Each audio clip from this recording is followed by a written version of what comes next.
Hi there. My name is John Stevens. I'm pastor of Zion Lutheran Church in Oregon City, Oregon, and we are part of the ELCA. And welcome to Dollar Store Children's Sermons, where I take a look at the lectionary text, tying to an item from the Dollar Tree or the junk drawer, or the kids' room, or the garage. You know how we've been doing it. Thank you so much for being here, for taking a little bit of your week, a little bit of your time, and spending it with me in this way. And thank you so much for your partnership in this ministry. I appreciate it greatly.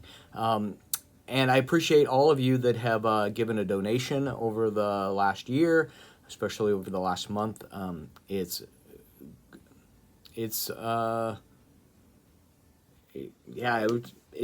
moving. So thank you so much.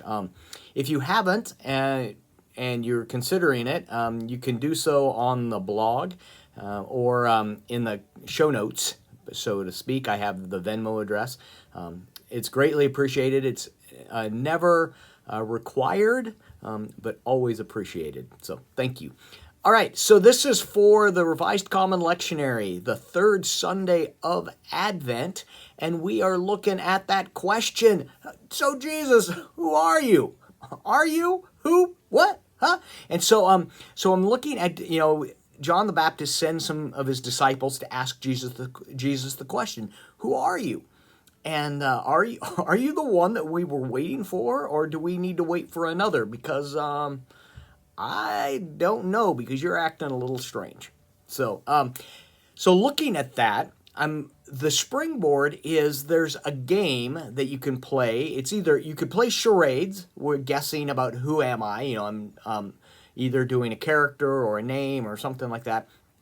Or they've got a game. I forget the app. We played it.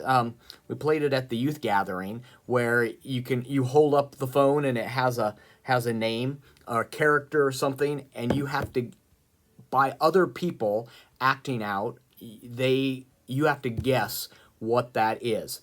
The other way to play that game, and we used to play it on youth group all the time, is on a Post-it note, write a character, like a Disney character or a movie character, an actor or somebody, and put it on the back of the you put it on your back, or you have them all written down and you put them on the kids' backs, and they don't know who it is, and they have to guess when people come up and either ask questions about it, like, am I alive or dead? Okay. Am I a famous person? Okay. Did I have an important job? And working down, it's like, oh, George Washington or something like that. And so asking the questions about who am I? And Jesus responds and says, go tell John what you've seen. Go tell John what you have witnessed. And then kind of lists that which the Messiah is to do. And that kind of even though you've got this expectation of what the Messiah is, what Jesus is to be, or the Messiah character per se, and then you've got what Jesus is doing, which is actually what the Messiah was called and came to do. So, but using that question about who am I, or who is Jesus, and then how do we then respond to that? But I'm really focusing on that question and getting at the text that John the Baptist last week he came on the scene like kicking open the door.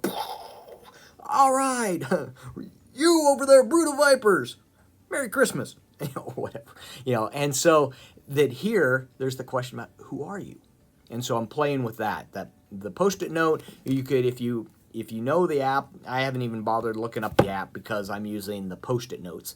But that's the springboard around the question of who are you.